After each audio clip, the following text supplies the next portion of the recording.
मध्य प्रदेश के दौरे में आए नेता प्रतिपक्ष राहुल गांधी जहां एक तरफ कांग्रेस के अंदर जान डालने का काम किया, तो वहीं दूसरी तरफ भारतीय जनता पार्टी के ऊपर एक ऐसा बयान दे दिया है कि भारतीय जनता पार्टी तिलमिला गई है, घबरा गई है, रातों की नींद उड़ गई है। बीजेपी के अंदर खलबली मच गई है। बीजेपी के नेता तो राहुल गांधी के जूतों की तरफ गौर से देखते रहे और सिर्फ वो जूतों पर बयानबाजी करते रह गए, लेकिन राहुल गांधी ने एक ऐसा तर्क भरा बयान दिया जिसको लेकर भारतीय जनता पार्टी के अंदर खलबली मच गई है। और कल से जब से उन्होंने इस बयान को दिया है, तब से भारतीय जनता पार्टी के अंदर जिस तरह से असंतोष, असहज और असामंजस्य की स्थिति हो गई है, हर कोई प्रेस वार्ता बुलाकर बयानबाजी का पलटवार कर रहा है और राहुल गांधी के इस बयान को ओछा बयान और एक बचपना जैसे शब्द से संबोधित कर रहा है। लेकिन राहुल गांधी ने जिन शब्दों का इस्तेमाल किया है और जिस तरह से सवाल भारतीय जनता पार्टी के सामने दागा है, उस जवाब को तो भारतीय जनता पार्टी को देना ही पड़ेगा, क्योंकि विपक्ष लगातार इस पर जवाब पूछता आया है और इस जवाब को लेकर आपातकालीन संसद सत्र बुलाने की भी बात कही थी, लेकिन इस पर भी बीजेपी टाल मटोल करती नजर आई। लेकिन अब जिस तरह से राहुल गांधी और विपक्ष मैदान पर उतरकर हमला कर रहे हैं, जिस तरह से हमला बोल रहे हैं बीजेपी के ऊपर, इस तरह के बयान दे रहे हैं, उस तरह से बीजेपी का मुंह बंद सा हो गया है और बीजेपी सिर्फ और सिर्फ अनर्गल पलटवार ही कर रही है और उसे एक ओछा बयानबाजी कह रही है। एक बचपना जैसी, एक बचकानी बात जैसे शब्द से भारतीय जनता पार्टी, मध्य प्रदेश के मुख्यमंत्री मोहन यादव ने कहा कि इतने बड़े नेता को इतने छोटे शब्द और इतनी छोटी बयानबाजी शोभा नहीं देती है। आखिर वो बयानबाजी कौन रही? उस बयानबाजी में ऐसा क्या था जिसको लेकर मध्य प्रदेश से लेकर पूरे देश में भारतीय जनता पार्टी के अंदर खलबली मच गई है। मध्य प्रदेश ही नहीं, पूरे देश के भारतीय जनता पार्टी के नेताओं ने अपना अपना मत रखा है और अपना अपना बयान रखा है। राहुल गांधी के उस बयान पर सभी नेताओं ने पलटवार किया है। वो बयान क्या था? उस बयान को हम आपको पहले सुनाते हैं, उसके आगे हम बात करते हैं। उधर से ट्रंप ने एक इशारा किया, फोन उठाया, कहा मोदी जी क्या कर रहे हो? नरेंद्र सरेंडर, और जी हजूर करके नरेंद्र मोदी जी ने ट्रंप के इशारे का पालन किया। अभी आप राहुल गांधी के उस बयान को सुन रहे थे, जिस बयान को राहुल गांधी ने मध्य प्रदेश की राजधानी भोपाल में अपने संगठनात्मक बैठक के दौरान दिया था। उन्होंने कहा, जिस तरह से ऑपरेशन सिंदूर और हमारे भारत की शौर्य सेना का पराक्रम रहा, पाकिस्तान के छक्के छुड़ा दिए गए और उस पाकिस्तान के छक्के छुड़ाने वक्त हमारे देश की सेनाओं का हाथ किसने बांध दिया, सीज फायर का आदेश किसने दिया, युद्ध विराम का आदेश किसने दिया और किसके कहने पर भारत ने युद्ध विराम की घोषणा की। इसी को तर्क भरे शब्दों में राहुल गांधी ने आड़े हाथों भारतीय जनता पार्टी को लेते हुए कहा कि ट्रंप का फोन आया, हेलो मोदी जी क्या कर रहे हो? फिर बात होती है कि नरेंद्र सरेंडर, जी हुजूर।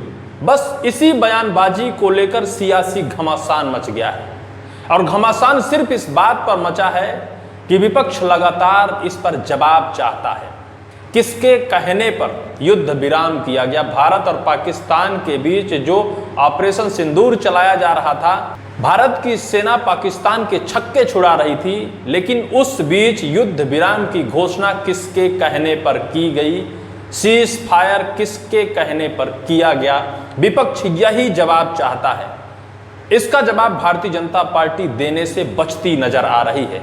इसी सवाल का जवाब चाहने के लिए नेता प्रतिपक्ष राहुल गांधी ने भारतीय जनता पार्टी से विशेष सत्र बुलाने की बात कही थी, लेकिन विशेष सत्र से और विशेष सत्र बुलाने से बचती नजर आई भारतीय जनता पार्टी और इस सवाल का जवाब देने से बचती नजर आई भारतीय जनता पार्टी। मध्य प्रदेश में अपने संगठनात्मक विस्तार को लेकर राहुल गांधी 3 जून को मध्य प्रदेश की राजधानी भोपाल में बड़ी जनसभा को संबोधित की। कई जगह पर संगठनात्मक बैठक की और अपने संगठन के विस्तार को लेकर अपने कार्यकर्ताओं को संबोधित किया और विजय का एक शंखनाद किया, विजय का मंत्र उनके कानों में फूंका। उस बीच उन्होंने जिस तरह से भारतीय जनता पार्टी के बीच में खलबली मचा दी है, उससे भारतीय जनता पार्टी के पूरे देश में एक बयानबाजी का दौर शुरू हो गया है। छोटे से लेकर बड़े नेता तक राहुल गांधी के इस बयान पर पलटवार कर रहे हैं, लेकिन राहुल गांधी आज भी अपने सवाल पर अडिग हैं। नेता प्रतिपक्ष राहुल गांधी का कहना है कि देश की सरकार ये बताए कि आखिर किसके कहने पर सीज फायर किया गया था और किसके कहने पर युद्ध विराम किया गया था। हमारे देश के शौर्य और पराक्रम की अगर बात की जाए तो हमारी सेना बेबाकी से पाकिस्तान के छक्के छुड़ा रही थी, लगातार आतंकियों के ठिकाने को ध्वस्त कर रही थी।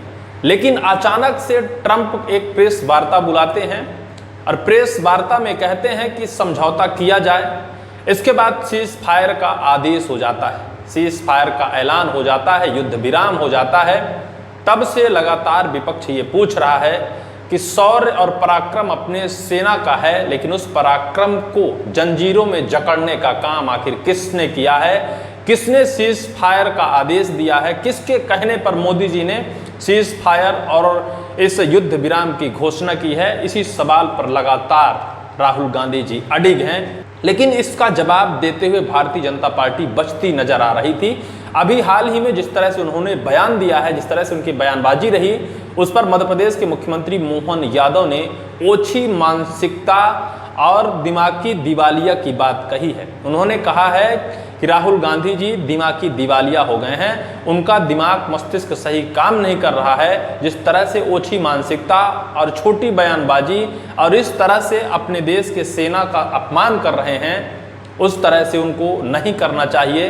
देश से उनको माफ़ी मांगनी चाहिए, हमारी सरकार मोदी जी से उनको माफ़ी मांगनी चाहिए। वहीं विपक्ष लगातार ये कहता हुआ नजर आ रहा है कि जब देश की सरकार और मोदी जी का परिवार देश की सेना का अपमान करता है, जिस तरह से कुंवर विजय शाह की बयानबाजी आपने सुनी होगी। कुंवर विजय शाह ने सोफिया कुरैशी जो सेना की एक अधिकारी रही, उनको लेकर उन्होंने अनर्गल बयानबाजी दी थी, उन्होंने आतंकियों की बहन बताया था। आज दिनांक तक भारतीय जनता पार्टी ने अपने उस कैबिनेट के मंत्री के ऊपर कोई कार्यवाही नहीं की और कोई कार्यवाही नहीं कर पाई। उसी को लेकर लगातार विपक्ष याद दिलाता आ रहा है बीजेपी को कि बीजेपी किस तरह से सेनाओं का अपमान करती है, आरोप दूसरों के ऊपर मढ़ देती है, सवालों के जवाब से बचती है। और जिस तरह से सरेंडर मोदी जी ने किया है, ट्रंप के कहने पर नरेंद्र सरेंडर कर दिया है, उसी को तर्क भरे बयानबाजी में राहुल गांधी ने दाग दिया है और वही एक बार पूरे बीजेपी के अंदर खलबली मचा कर रख दिया है। बहरहाल देखना ये होगा कि ये बयानबाजी किस स्तर तक जाती है और इसके नतीजे क्या होते हैं। क्या बीजेपी और देश की सरकार उस पर जवाब देगी और जवाब देते हुए ये बताएगी कि किसके कहने पर सीज फायर किया गया या फिर नहीं।